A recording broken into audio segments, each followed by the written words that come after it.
can see, it's twilight here in Jackson Square, New Orleans. Many people call this the heart of the city.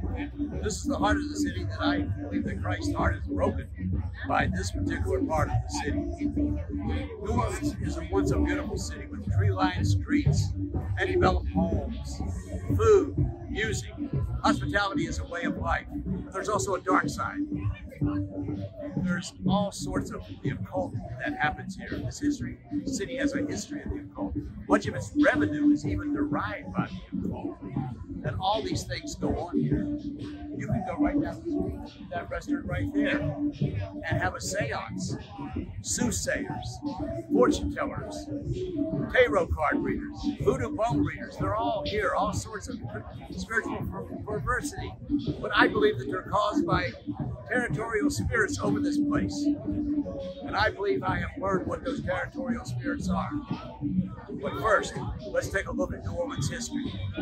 As you can see, I'm standing right here next to this famous Mississippi River. And you cannot talk about New Orleans without talking about its history of slavery. Because slavery was so abundant here.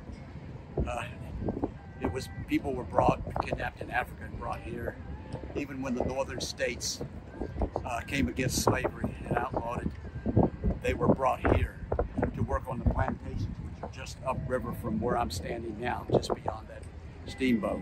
They were brought across from Algiers right there and sold just over there. Tens of thousands of them. It was an abomination.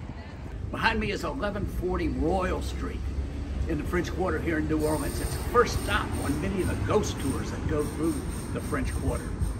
Back in the 1800s, when there were slaves, this household had many slaves, and the wife of the owner kept slaves in that third-story room, in a hidden room. They were chained and shackled, and she beat them regularly and even perhaps cut them. It was awful. But during a party here, there was a fire.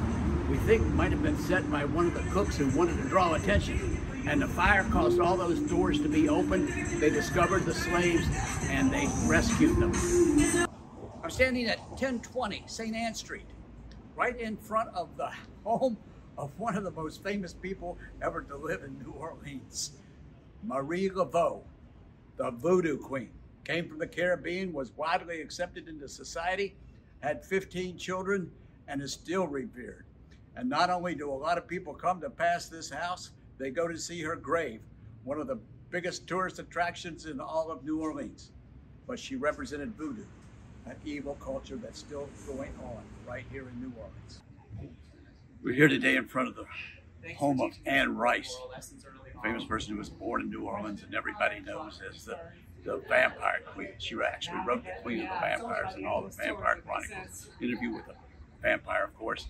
Lestat was her hero, a vampire. So you can see that vampires are very well connected in New Orleans. And this is the home of the Vampire Ball, celebrated each year in her honor. Yes, indeed. Vampire is part of the culture here in New Orleans. New Orleans is home to the famous Southern Decadence Parade and Festival, which attracts thousands and is indeed overtly decadent. Of course, there's the city's centerpiece, the Mardi Gras. Sadly, a place where many Christians raise their hands to receive beads, but are actually raising their hands to pagan, Greek, and Roman gods, with one of the city's chief parades in honor of Bacchus, the unrestrained Roman god of wine and revelry, religious ecstasy, and frenzied creativity. The Romans believed that Bacchus inspired his worshippers in their drunken state, freeing them to think and act in new and unholy ways. There shall not be found among you anyone who makes his son or his daughter pass through the fire, or who practices witchcraft, or a soothsayer, or one who interprets omens, or a sorcerer, or one who conjures spells, or a medium, or spiritualist, or one who calls up the dead. For all who do these things are an abomination to the Lord, and because of these abominations, the Lord your God drives them out from before you. But first, what are territorial demons? We see them in various parts of the Bible, but particularly in the 10th chapter of Daniel. Daniel had spent most of his life as a captive in the ancient pagan city of Babylon, a place that worshipped the ancient gods. He was fasting and praying when he stood by the river Tigris and saw a vision of a man clothed in linen, whose, quote, waist was girded with gold of Upas. It was likely the angel Gabriel. Daniel fell to the ground and heard a voice saying he had come because Daniel's prayers had been heard. But the angel told him the prince of the kingdom of Persia had withstood him 21 days before Michael, one of the chief princes, came to help him. And in verse 20, the angel told him he must return to join the fight against the prince of Persia, as well as the prince of Greece. Michael the archangel and Gabriel had two demon rulers to battle. Now let's look at a biblical city that is so similar to New Orleans and the pagan gods that were over that city. And I think that'll give us a clue to the demon gods over this city. Ephesus was a thriving seaport city in what is now Turkey when Apostle Paul arrived there. Like New Orleans, it attracted tens of thousands of visitors each year. There was a temple dedicated to Caesar Augustus, who the Ephesians considered God. A prosperous cosmopolitan city, huge crowds flocked there, chiefly to see the temple dedicated to the local goddess Diana, who is also the Greek god Artemis. The huge temple of Diana was one of the 7 wonders of the world, and in-house were hundreds of temple prostitutes who served both women and men. Orgies were a part of daily life. Once a year in May, thousands of visitors paraded down the sacred way, playing music and singing and dancing, with the procession ending back at the temple, where all sorts of debauchery openly took place. There were also oracles in the city who spoke with the gods and relayed what they said, much like the fortune tellers of Jackson Square. The temple also was used for banking, and like New Orleans, much of the city's income was based on the occult. Inside rows of booths, silversmiths sold tiny silver statues of Diana.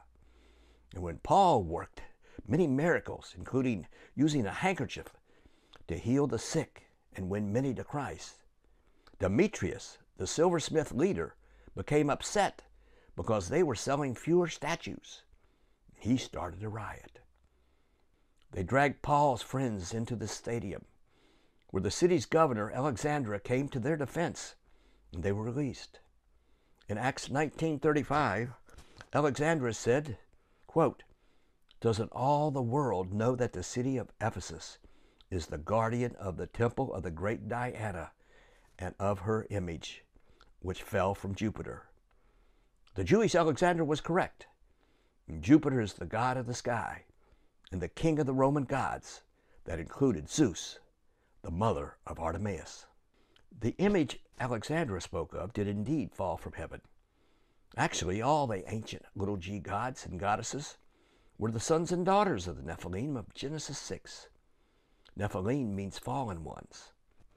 The Bible says they left heaven for earth before the great flood and were still on earth after it. But when the angels left or fell from heaven to mate with human women, they produced a race of giants, or, as verse 4 calls them, quote, "mighty men of old, men of renown." These are the gods of mythology. Diana, or Artemis, was the goddess of the hunt and the moon. She personifies the attributes of the moon, which is the source of witches' powers. Her midnight hunt under the proper moon involved orgies, and through the centuries, and even more so today, Diana is worshipped by a horde of self-professing Wiccans and witches. It is no accident that in the book of Ephesus, written to the Ephesians, Paul chose to outline the armament needed to make war against these evil spirits. For we do not wrestle against flesh and blood, but against principalities, against powers, against the rulers of the darkness of this age, against spiritual hosts of wickedness in the heavenly places. The spiritual host of wickedness in the heavenly places are the spirits of the fallen angels of Genesis 6. But if we wear the entire armor, put God's truth around our waist, wear the breastplate of righteousness across our chest and heart, shod our feet with the gospel of peace, we take to the world and use our shield of faith to shield us from the attacks of Satan, we will be strong in the Lord and quote the power of his might. We are to mount a forward attack because this armor has no protection in its rear. We know that while we fight, the battle belongs to the Lord and has already been won. Paul in Colossians 1:16 says, "For by him, God, Jesus Christ, all things were created that are in heaven and on earth, visible and invisible, whether thrones or dominions or principalities or powers. All things were created through him and for him." And when Christ descended into Hades, immediately following his crucifixion, and took with him to paradise the Old Testament saints who believed in the coming Messiah, Colossians 2:15 says, "Having disarmed principalities and powers, he made a public spectacle of them, triumphing over them in it." To prove his powers over pagan gods, Jesus led his disciples to Caesarea Philippi, north of the Sea of Galilee, and at the base of Mount Hermon. It was on this mountain that the non-canonical but revered book of Enoch says 200 fallen angels landed when they left heaven and came to earth. And here, at the base of this mountain, the early Canaanites worshipped Baal, and prisoners were thrown into a cave with fast-moving stream that dragged them over rocks and killed them. Even then, it was known as the gates of hell. Eventually, the cult of Baal was replaced with the worship of Greek gods, which included Artemis. Here, the wayward Israelites worship Pan, the god of the wild, who is affiliated with wanton sex. And you may rightly consider if this ancient Greek god is over your city. The nature of the most vile sins in your city or community can determine the territorial ancient gods or gods.